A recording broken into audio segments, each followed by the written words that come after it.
이 샘플을 보고 저 이거 사겠습니다 라고 결정하는 거, 혹은 상표.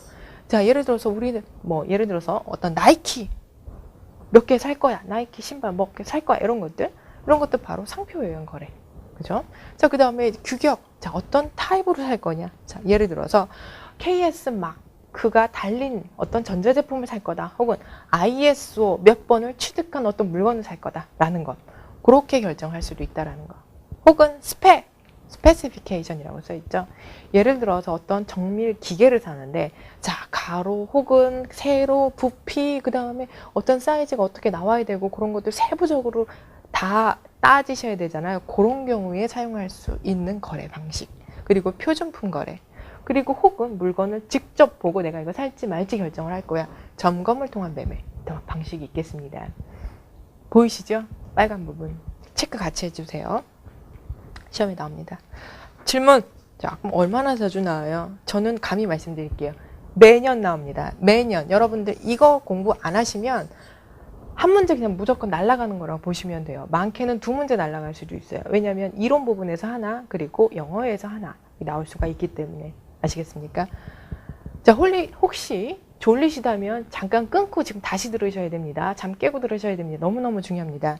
자, 그럼 표준품 매매가 무엇이냐? 표준품이라고 하는 것은 뭐냐? 이 수출자와 수입자 간에 어떤 표준을 정해서 거래하는 방식을 의미해요. 표준이 뭐예요? 기준이 되는 거. 기준, 표준이라고 표현을 합니다. 예를 들어서 우리가 중국에 어떤 배추를 물건을 파는 사람한테 배추를 사고 싶어요. 자, 근데 내가 작년에 어떤 배추를 샀는데 너무 마음에 들었어요.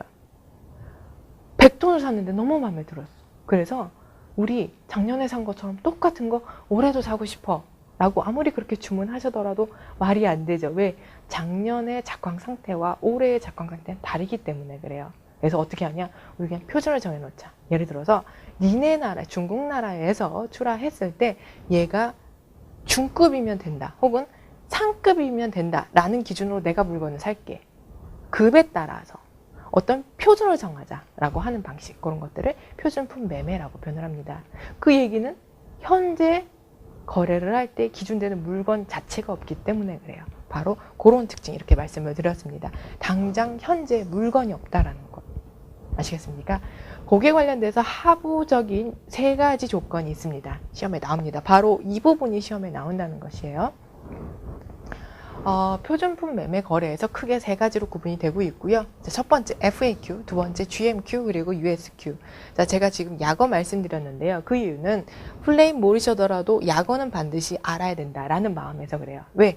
그냥 약어로 시험에 나오고 있습니다. 약어 알고 계셔야 되고, 그리고 그게 무슨 뜻인지 알고 계셔야 되겠습니다. 네.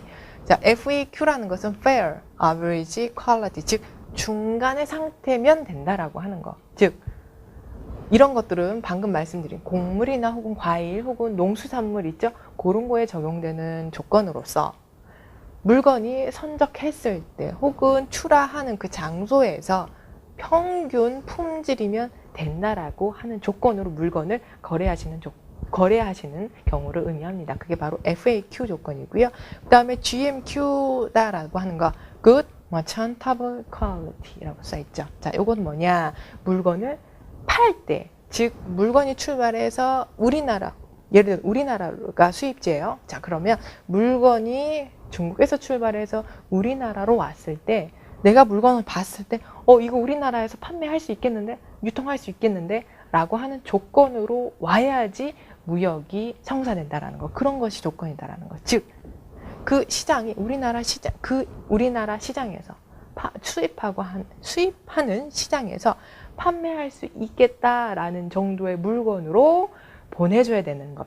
그런 조건을 바로 GMQ라고 표현을 합니다. 자, 그 다음에 USQ라고 하는 것은 이것도 역시 보통 품질이면 되는데, 그 보통 품질은 대부분 어떤 검사를 해주는 공인된 어떤 기관에서 품질을 인정을 해준 것들, 혹은 어떤 기준에 의해서 적용된, 충족된 그런 기준에 의해서 인정을 받은 물건을 거래하는 경우에 적용되는 기준이다라고 보시면 되겠습니다. 특히 USQ는요, 이런 원면 같은 것, 여러분들 옷이나 혹은 이불 그런 거 보시면요.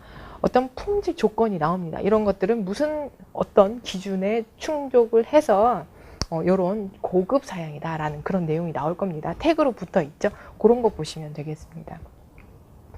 자, 이렇게 해서 이제 표준품에 의한 매매 세 가지 봤습니다. FAQ, GMQ, USQ 이런 거 봤고요. 자, 그 다음 아주 중요한 것이 또 뒤에서 기다리고 있습니다.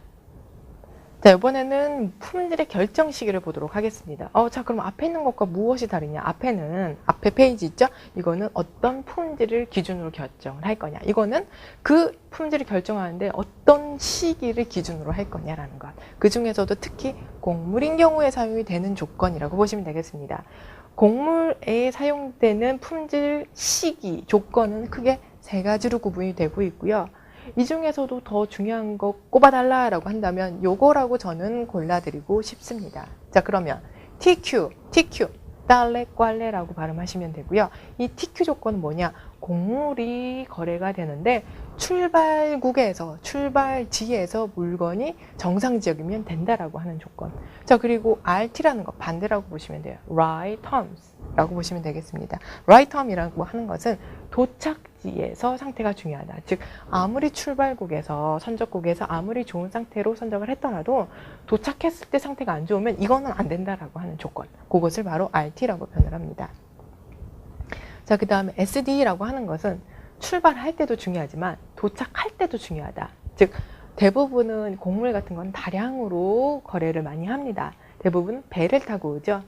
그래서 TQ, 즉 선적할 때도 중요하지만 얘가 배로 타고 오면서 이 바닷물에 젖지 않아야 된다라는 조건, 즉 해수, 바닷물에 의한 피해가 없어야 된다라는 조건. 그러면 선적할 때도 중요하지만 이게 수입국에 도착할 때까지 바닷물로 인한 피해는 누가 책임을 진다?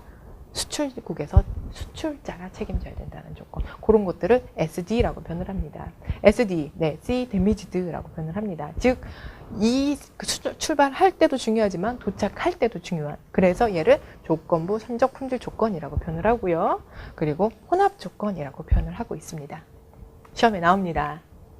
네, 자, 그 다음에 이제 수량 조건 보도록 할게요. 수량, quantity라고 표현을 하죠. 자, 우리가 일반적으로 사용하는 톤, 1톤은 몇 킬로? 1000킬로. 당연하죠. 근데 과거에는 나라마다 조금씩 다른 톤을 사용을 했습니다. 현재는 당연히 1톤은 당연히 1000킬로예요. 그쵸?